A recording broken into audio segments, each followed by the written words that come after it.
Hey, it's Steve. I'm here with Jorge Garcia. Jorge, what department are you in charge of? Public Facilities. And what is going on here today? Well, today we've got our pavement program in progress.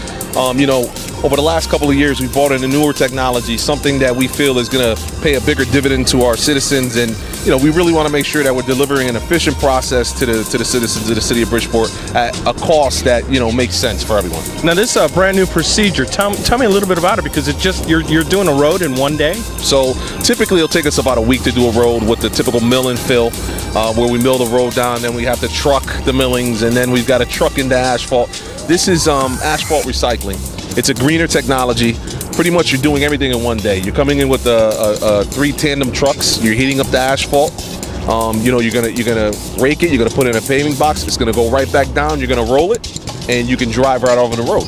Once that's done, the second piece of the process is we seal it with a product called Micro Seal, and then essentially you have a brand new road at a fraction of the cost of what it typically would cost to do a mill and fill.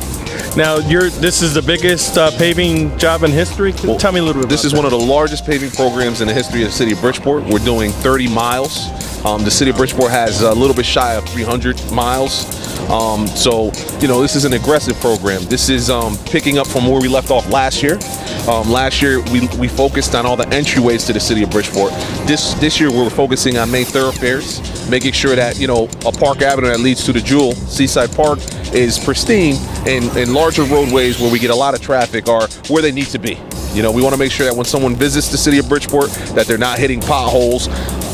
This winter was one of the worst winters, and Bobby Kennedy, my deputy, my right-hand man, who has been with the Public Works Department for 30 years, can tell you, last year was one of the worst winters when it comes to what it did to our roadways. Yeah. It caused havoc, and we usually take a bit of a breather after the winter.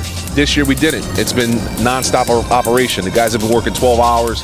We put in a lot of time to stabilize the roads, but now it's time to get these roads to where they need to be.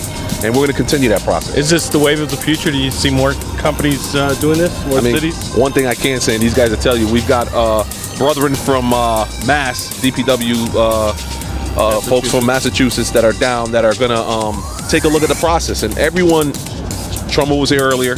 We're doing a project alongside Stratford.